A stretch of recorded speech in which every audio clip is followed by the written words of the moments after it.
شنوندگان عزیز توجه فرمایید. شنوندگان عزیز توجه فرمایید.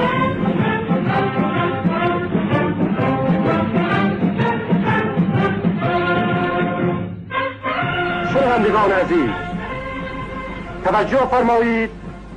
خونین شهر، شهر خون آزاد شد. از صلابت ملت و ارتش و سپاه ما جاودانه شد از فروغ ظفر پگاه ما. صبح آرزو دمیده از کرانه ها، شاخه های زندگی زده جوانه ها. این پیروزی خجسته باد، این پیروزی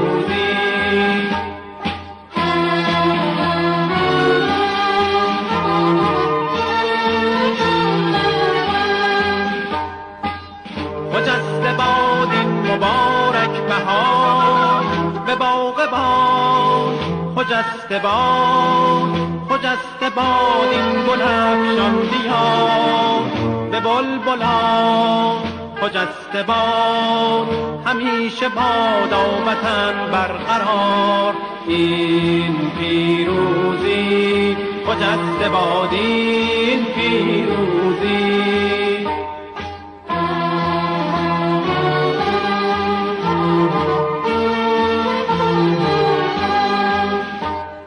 نوبهار ما از کران دمید، پرشکوفه شد شاخه امید. خون هر شهید میدهد نوید، نوبت ظفر این زمان رسید. به کوری دیده دشمنان شکسته شد سد اهریمنان. صبح پیروزی مبارک باد، این ستم سوزی مبارک باد.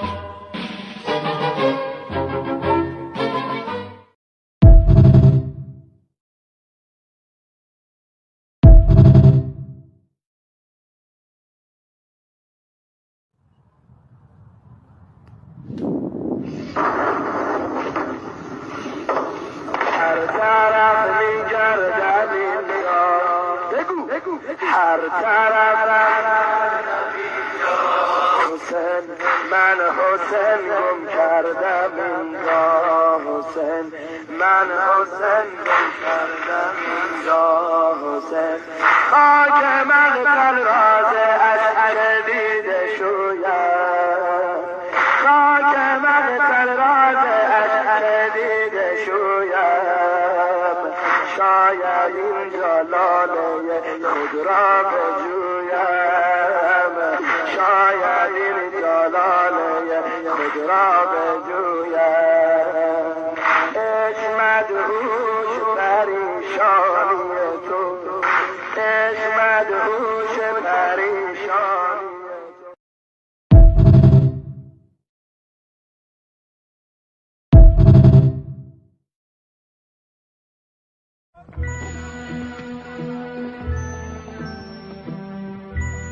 از شهیدان هر چه میدانی بگو، شمعی از راز پنهانی بگو. ای بلم ای شاهد ایثار او، وی یگانه محرم اسرار او. آخرین همراه مهدی بوده ای، تا خدا با ناخدا پیموده ای.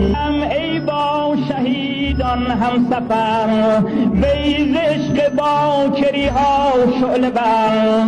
گرچه تو آتش گرفتی سوختی، بزمگاه دجله را افروختی. فدای ناخدای بی سرت، سرمه چشم ملک خاکسترت. ای بلم ای کشتی بی ناخدا، ناخدایت را کجا بردی کجا؟